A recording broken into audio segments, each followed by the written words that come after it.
On voit l'injuste excès pour le fourbe avec qui j'ai procès. Au travers de son masque, on voit plein le traître. Partout, il est connu pour tout ce qu'il peut être. Et ses roulements d'yeux et son ton radouci n'imposent qu'à des gens qui ne sont point d'ici. On sait que ce pied plat, digne qu'on le confonde par de sales emplois, s'est poussé dans le monde et que par eux son sort, de splendeur revêtu, fait gronder le mérite et rougir la vertu. Au travers de son masque, on voit plein le traître. Partout, il est connu pour tout ce qu'il peut être. Et ses roulements d'yeux et son ton radouci n'imposent qu'à des gens qui ne sont point d'ici. On sait que ce pied plat, digne qu'on le confonde par de sales emplois, s'est poussé dans le monde et que par eux son sort, de splendeur revêtu, fait gronder le mérite et rougir la vertu. Quelques titres honteux qu'en tout lieu on lui donne, son misérable honneur ne voit pour lui personne. Nommé le fourbe, infâme et scélérat maudit, tout le monde en convient et nul n'y contredit. Cependant, s'il est par la brigue un rang à disputer sur le plus honnête homme, on le voit l'emporter.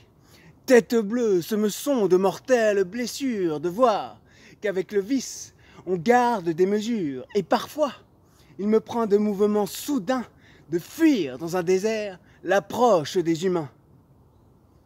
Mon Dieu, des mœurs du temps, mettons-nous moins en peine et faisons un peu grâce à la nature humaine. Il faut parmi le monde une vertu traitable. À force de sagesse, on peut être blâmable. La parfaite raison fuit toute extrémité et veut que l'on soit sage avec sobriété. Cette grande raideur des vertus des vieux âges heurte trop notre siècle et les communs usages. Elle vaut aux mortels trop de perfection. Il faut fléchir au temps sans obstination. Et c'est une folie, à nulle autre seconde, de vouloir se mêler, de corriger le monde. J'observe comme vous, 100 choses tous les jours qui pourraient mieux aller, prenant un autre cours. Mais quoi qu'à chaque pas, je puisse voir paraître, en courroux comme vous, on ne me voit point être. Je prends tout doucement les hommes comme ils sont, j'accoutume mon âme à souffrir ce qu'ils font, et je crois qu'à la cour, de même qu'à la ville, mon flegme est philosophe autant que votre bile. Mais ce flegme, monsieur, qui résonne si bien, ce flegme pourra-t-il ne s'échauffer de rien?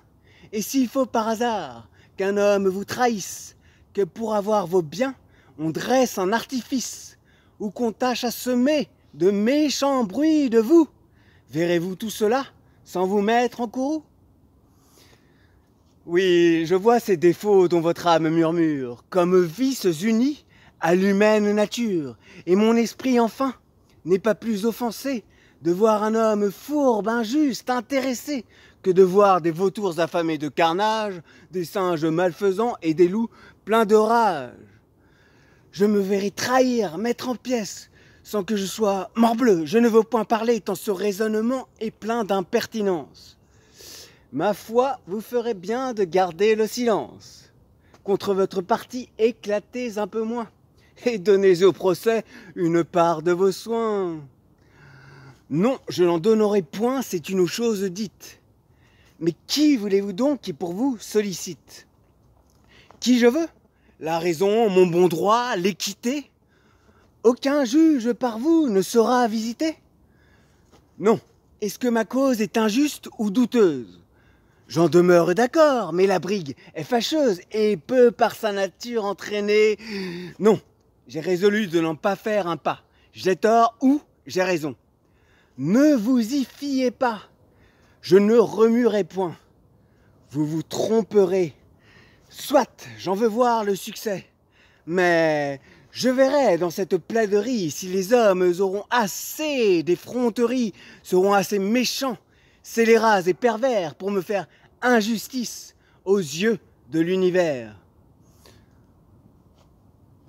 Mais du merci du temps, mettons-nous moins en peine et faisons un peu grâce à la nature humaine. Il faut parmi le monde une vertu traitable. À force de sagesse, on peut être blâmable. La parfaite raison fuit toute extrémité et veut que l'on soit sage avec sobriété. Cette grande raideur des vertus des vieux âges heurte trop notre siècle et les communs usages. Elle veut aux mortels trop de perfection. Il faut fléchir au temps sans obstination. Et c'est une folie, à nulle autre seconde, de vouloir se mêler, de corriger le monde. J'observe comme vous, cent choses tous les jours, qui pourraient mieux aller prenant un autre cours. Mais quoiqu'à chaque pas je puisse voir paraître, en courroux comme vous, on ne me voit point être. Je prends tout doucement les hommes comme ils sont, j'accoutume mon âme à souffrir ce qu'ils font, et je crois qu'à la cour, de même qu'à la ville, mon flegme est philosophe autant que votre bile. Mais ce flegme, monsieur, qui résonne si bien, ce flegme pourra-t-il ne s'échauffer de rien? Et s'il faut par hasard qu'un ami vous trahisse, que pour avoir vos biens, on dresse un artifice ou qu'on tâche à semer de méchants bruits de vous, verrez-vous tout cela sans vous mettre en courroux? Oui, je vois ces défauts dont votre âme murmure, comme vices unis à l'humaine nature. Et mon esprit, enfin, n'est pas plus offensé de voir un homme fourbe, injuste, intéressé, que de voir des vautours affamés de carnage, des singes malfaisants et des loups pleins de rage. Je me verrai trahir, mettre en pièces, voler sans que je sois morbleu. Je ne veux point parler, tant ce raisonnement est plein d'impertinence. Ma foi, vous ferez bien de garder le silence. Contre votre parti, éclatez un peu moins, et donnez au procès une part de vos soins. Non, je n'en donnerai point, c'est une chose dite. Mais qui voulez-vous donc qui pour vous sollicite? Qui je veux? La raison, mon bon droit, l'équité? Aucun juge par vous ne sera visité? Non. Est-ce que ma cause est injuste ou douteuse? J'en demeure d'accord, mais la brigue est fâcheuse et peut par sa nature entraîner... Non. Ou j'ai tort ou j'ai raison. Vous vous tromperez. Soit, j'en veux voir le succès. Mais j'aurai le plaisir de perdre mon procès. Mais enfin, je verrai dans cette plaiderie si les hommes auront assez d'effronterie, seront assez méchants, scélérats et pervers pour me faire injustice aux yeux de l'univers. Je voudrais, m'en coûta-t-il grand-chose, pour la beauté du fait, avoir perdu ma cause. On se rirait de vous, Alceste, tout de bon, si l'on vous entendait parler de la façon. Tant pis pour qui rirait. Mais c'est cette pleine droiture où vous vous renfermez. La trouvez-vous ici, dans ce que vous aimez? Je m'étonne pour moi qu'étant, comme il le semble, vous et le vice si mal vêtus ensemble, vous ayez pris chez lui ce qui charme vos yeux. Et ce qui me trouble encore, c'est cet objet charmant où vous vous enfermez. La sincère Éliante a du penchant pour vous, la prude Arsinoé vous voit d'un œil fort doux. Cependant, à leur vœu, votre âme se refuse, tandis qu'en ces liens, Célimène l'amuse. De qui? L'humeur coquette et l'esprit médisant semblent si fort donnés dans les mœurs d'à présent. D'où vient que leur portant une haine mortelle, vous pouvez bien souffrir ce qu'en tient cette belle? Ne sont-ce plus défauts si doux? Ne les voyez-vous pas ou les excusez-vous? Non, l'amour que je sens pour cette jeune veuve ne ferme point mes yeux aux défauts qu'on lui treuve. Je suis qu'un quart d'heure qu'elle m'ait pu donner, le premier à les voir comme à les condamner.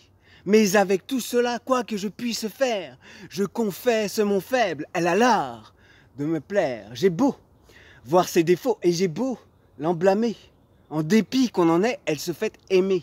Sa grâce est la plus forte et sans doute ma flamme de ses vices du temps pourra purger son âme. Si vous faites cela, vous ne ferez pas peu. Vous croyez donc être aimé d'elle? Oui, parbleu, je ne l'aimerais pas si je ne croyais l'être. Mais si son amitié pour vous se fait paraître, d'où vient que vos rivaux vous causent de l'ennui? C'est qu'un cœur bien atteint veut qu'on soit tout à lui. Et je ne viens ici qu'à dessein de lui dire tout ce que là-dessus ma passion m'inspire.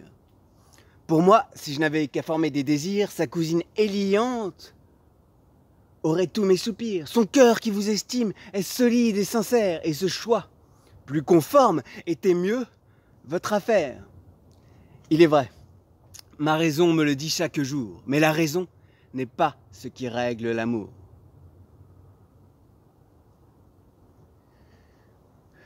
D'ailleurs, la voilà qui vient, et je m'en vais lui déclarer mes soins et la passion qui m'enflamme. Madame, voulez-vous que je vous parle net de vos façons d'agir? Je suis mal satisfait. Contre elle, dans mon cœur, trop de bile s'assemble, et je sens qu'il faudra que nous rompions ensemble. Oui, je vous tromperai de parler autrement. Tôt ou tard, nous romprons indubitablement. Et je vous promettrai 1000 fois le contraire, que je ne serai pas en pouvoir de le faire. C'est pour me quereller donc à ce que je vois que vous avez voulu me ramener chez moi? Je ne querelle point, mais votre humeur, madame, ouvre au premier venu trop d'accès dans votre âme. Vous avez trop d'amants qu'on voit vous obséder, et mon cœur de cela ne peut s'accommoder. Des amants que je fais, me rendez-vous coupable? Dois-je empêcher les gens de me trouver aimable? Et lorsque pour me voir ils font de doux efforts, dois-je prendre un bâton pour les mettre dehors? Non, ce n'est pas un bâton, madame, qu'il faut prendre, mais un cœur à leur vœu. Moins facile et moins tendre. Je sais que vos appâts vous suivent en tout lieu, mais votre accueil retient ce qu'attirent vos yeux. Et cette faveur offerte à qui vous rend les armes achève sur les cours l'ouvrage de vos charmes. Le trop riant espoir que vous leur accordez attache autour de vous leurs assiduités. Et cette complaisance un peu moins étendue de tant de soupirants chasserait la vertu. Mais au moins, dites-moi, madame, par quel sort votre cli tendre a l'heure de vous plaire aussi fort? Sur quel fond de mérite et de vertu sublime appuyez-vous en lui l'honneur de votre estime? Est-ce par l'ongle long qu'il porte au petit doigt qui s'est acquis chez vous l'estime où l'on le voit? Vous êtes-vous rendu avec tout le beau monde au mérite éclatant de sa perruque blonde? Sont-ce ces grands rubans qui vous le font aimer? L'amas de ces rubans a-t-il su vous charmer? Qu'injustement de lui vous prenez dans l'ombrage? Ne savez-vous pas bien pourquoi je le ménage et que dans mon procès, ainsi qu'il m'a promis, il peut intéresser tout ce qu'il a d'amis? Perdez votre procès, madame, avec constance, et ne ménagez point un rival qui m'offense. Mais de tout l'univers, vous devenez jaloux. C'est que tout l'univers est bien reçu de vous. C'est ce qui doit rasseoir votre âme effarouchée, puisque ma complaisance est sur tous attachée. Et vous auriez plus lieu de vous en attacher si vous me la voyez sur un seul attaché. Oh ciel, de mes transports, puis-je être ici le maître? Ouais, quel est donc le trouble où je vous vois paraître? Et que me veulent dire et ces soupirs poussés et ces sombres regards que sur moi vous lancez? Que toutes les horreurs dont une âme est capable à vos déloyautés n'ont rien de comparable, que le sort, les démons et le ciel en courroux n'eût jamais rien produit de si méchant que vous. Voilà donc bien les douceurs que j'admire. Ah, que ce cœur est double et c'est bien l'art de feindre. Mais pour le mettre à bout, j'ai des moyens tout prêts.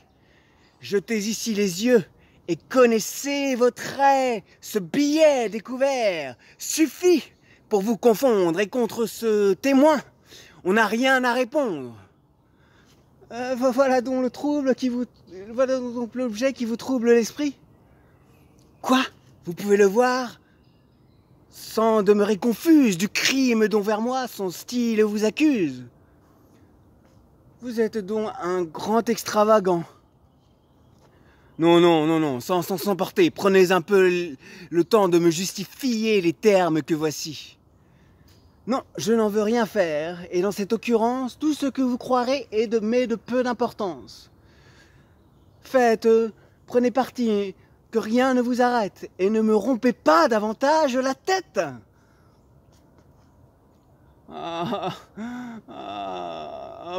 Pour me réconforter, il n'y a rien que l'amitié. Je vais aller rejoindre mon ami Philinte.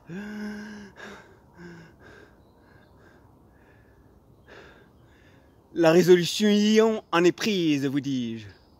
Mais quel que soit ce coup, faut-il qu'il vous oblige? Non, vous avez beau faire et beau me raisonner, rien de ce que je dis ne me peut détourner. Trop de perversité règne au siècle où nous sommes, et je veux me tirer du commerce des hommes.